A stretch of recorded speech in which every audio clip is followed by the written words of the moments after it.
Today we'll be learning about derivatives and their graphs. So let's start with a very basic function, f of x equals x squared. Now we know the graph of this is just a simple parabola.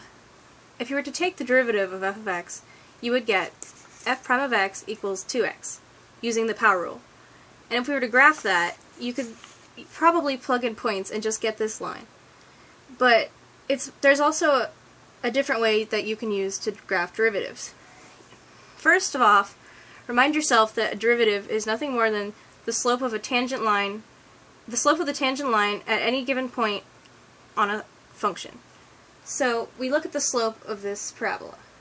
So over here, the slope is negative, and it's getting increasingly less and less negative until it hits 0, and then it gets increasingly more and more positive. Over here, it's the same thing.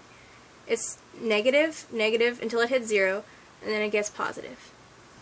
If we were to graph f double prime of x of this function, the derivative of this function, it'd be much of the same. F double prime of x equals 2 by the power rule. So the graph would look probably something like that. It's really the same method. It goes from negative, it's a constant slope. So it's going to be a constant slope over here, and it's constantly increasing, constantly getting positive. So it's going to be a constant positive slope.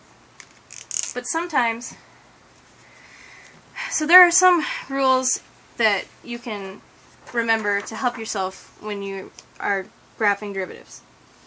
The sign of f prime of x will tell us whether f is increasing or decreasing. So it's important to remember that if f prime of x is greater than 0 or positive, then f of x will be increasing. And then the same goes for if it's negative, it will be decreasing. Another important thing to note is that where f of x equals 0 is f of x has its maximum or minimum point on the graph. This isn't always the case, but it usually is.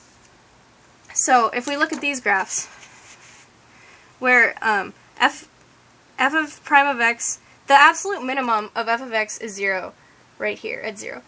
So f prime of x is going to cross the x-axis at the same point. So sometimes, so this is easy when you know the function, but sometimes you don't even know the function. For example, say we have a more complicated looking graph. One that looks something like, with a few more curves. Most people aren't going to be able to look at this and come up with a function. So you have to find a different way to graph the derivative. This is f of x. Say we had to graph f prime of x. So you'd have to really think about how the derivative is just the slope of the tangent line at any given point. So we look at the slope. The slope isn't getting increasingly more negative, or increasingly less negative actually, until it gets a horizontal tangent, which will be 0, meaning that the derivative will cross the x-axis right here. It'll have a 0 right there. So right there.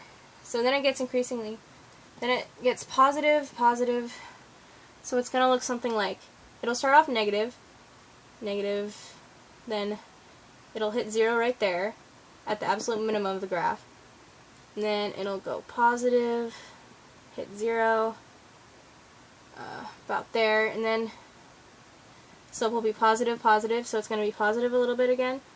Then it goes very negative, so it'll go, and this is the absolute maximum, so it'll hit right there, and so the derivative of this f of x will look something like that. We can estimate. Even if we don't know the actual function, we can estimate just based off the graph and the slope. So, but there are a few common mistakes that we want to watch out for. One of which is the mistake of confusing continuity and differentiability. For example, say you have the graph of an absolute value function. You have something that looks a little bit like that. A student may think that students may often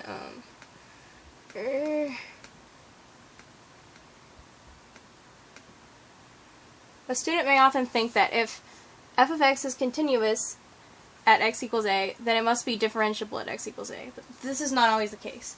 A function can be continuous but not differentiable, like this one. This is continuous, but at these points, it is not differentiable because it comes to a curve. So if we were to graph the derivative of this, we would have to make sure that it wasn't differentiable at this point. So this is f of x. F prime of x would look something like, well, this is just constant slope of positive. So it's going to be constantly positive. Then it's going to be indifferentiable, and then it gets constantly negative. So it'll be constantly negative. Constantly negative.